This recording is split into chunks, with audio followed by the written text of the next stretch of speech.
In this week's episode, an endangered loggerhead turtle sets off in California, Prince Harry stands up for rhinos, a walking fish heads for Australia, and a neon green worm turns up in Taiwan. Starting in the States, where 5 hunters in Pennsylvania have been charged with illegally killing 265 snow geese. All 5 suspects pleaded guilty to the offense and are being fined over $55,000 combined. And speaking of illegal hunting, Britain's Prince Harry has dedicated part of his 3-month-long stay in Africa to working with anti-poaching organizations. Harry hopes the experience will not only teach him more about the plight of endangered species, but also raise awareness. In more conservation news, a group of NOAA scientists released the first endangered loggerhead sea turtle off the coast of California. The juvenile, nicknamed Coco, will help the team understand more about loggerhead migrations.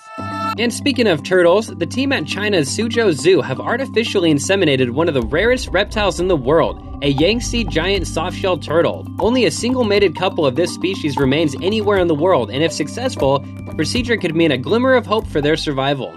Over to the cloud forests of Brazil, where researchers have discovered 7 new species of mini frogs. At just 1 centimeter long, each frog is small enough to fit on a fingertip. From one tiny thing to another, several cosmetic companies, including Johnson & Johnson and L'Oreal, have recently vowed to phase out microbeads. Fish tend to confuse the plastic balls for food, an often deadly mistake. A team at California State University is working on testing a biodegradable alternative. Staying in the water, it seems that corals in the Caribbean are harboring a fugitive, an invasive microscopic algae. Algae typically help their coral hosts get enough to eat, but the non-native species seems to be sharing less, causing them to grow more slowly.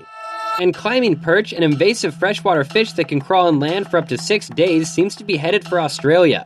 Native to Papua New Guinea, scientists fear the aggressive species could pose a threat to native ecosystems. We're wrapping up with the week's weirdest. Locals in Fairbanks, Alaska panicked when it started raining lampreys. Experts suspect the strange fish were dropped by passing birds. And a fisherman in Taiwan couldn't believe his eyes when this neon green ribbon worm came up with a catch. Ribbon worms use that tongue like a proboscis to find food and get around. That's it for this week. If we missed anything, let us know in the comments below. Until next time, we'll see you on the website, Facebook, and Twitter.